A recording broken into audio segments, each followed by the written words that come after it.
So you like this? I don't have no notes here. We're just off the cuff. Okay, now you said good year for the city, but my God, these fires. There's we lost two. Yeah. The rooming house. Yeah. Then the garrison. Yeah. And other places too.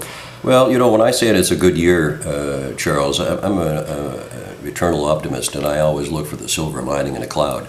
And although the fires were tragic, the aftermath, considering nobody was killed, and the community coming together to help both Isaac's Way and the Garrison Ale House, and the fundraisers they've had to basically care for the staff who have been impacted and affected financially. There's your silver lining. There's what makes the community a good community, and that's what made the year a good year.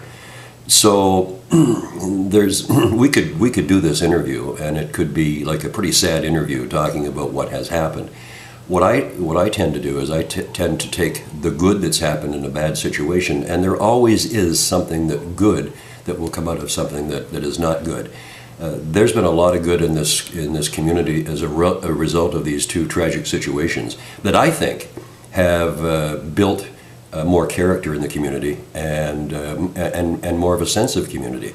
And I'm sure that if you ask the staff of either of those establishments and the kinds of things that have been done just in the past few months, I think they'll probably say, you know what, this is a pretty great place that we live, and they've been overwhelmed at the support of practically strangers that have wanted to give them a hand in this very difficult time. Well, I couldn't believe it.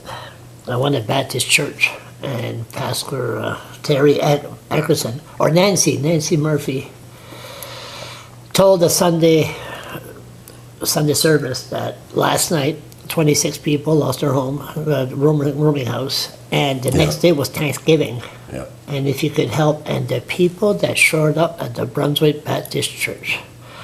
When I walk in there about 10 hours later, and there was all kinds of stuff. That's the good part of the story. And the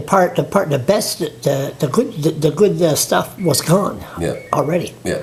But it's incredible. That's the good that comes out of a tragedy. Yeah. And it's very important to the well-being and the fabric of any community that everything has to balance out. So if you have a tragedy, you have something very difficult, you have to have something on the other side which is so incredible that it tends to balance that tragedy out. And I witnessed that this very week at the fundraiser. What about the firemen? They did a good job. I presented a plaque to the firemen. I was here? Yeah. No, this Tuesday night. Oh, you did? During the fundraiser for the Garrison Ale House staff. Oh, really? There was a plaque that I presented to the firemen. They were all there. They had their firefighter uniforms on, and they came up on the stage, and I acknowledged them and also said that it's been a rough time for the fire department that particular day with the hostage taking, with the shooting. And brought home the fact that our public safety personnel, when they leave to do their job and they get a call, there's no guarantee that they're going to come back. Yeah. And when you're fighting a fire or dealing with an armed individual, those are situations that could end very, very tragically. We know you had a history with the firemen, up and down, up and down. A fireman asked me to give you make a, proposal, or a test. Anyway, would you, they say they don't see you in the fire hall too often. And I'll offer a challenge.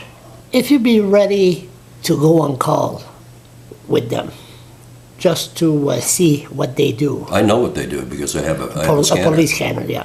But they offer. I hear every call that they make. They offer you if you want to go with them. As mayor, would you go have see what they do, and if it works good, if it's a waste, or All they need to do is just give me a call. Give you a call? Would you go? I would, in all probability, go. Yeah. Yeah. I would go if they asked me. I don't think that they could put up with you for a few hours in a truck. So don't hold your breath waiting for a call. I mean, that's why they And, make. and let's make something else clear. I have no problem with firefighters, the men and women who put on the uniform here.